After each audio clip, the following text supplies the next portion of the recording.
emperor is back in his kingdom. Growing up is never easy, but in nature's schoolyard, Antarctica offers a particularly tough education.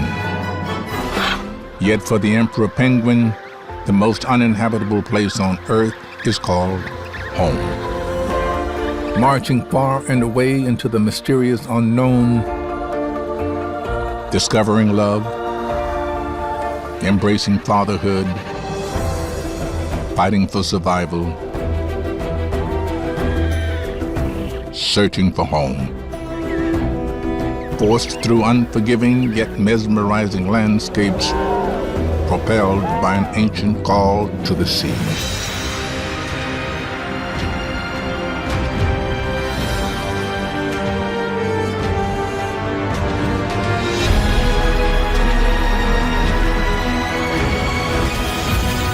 This is the story of two destinies, one with a lifetime of experience and the other just beginning.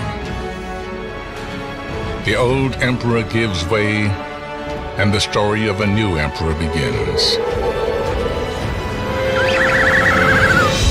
March of the Penguins 2, The Next Step.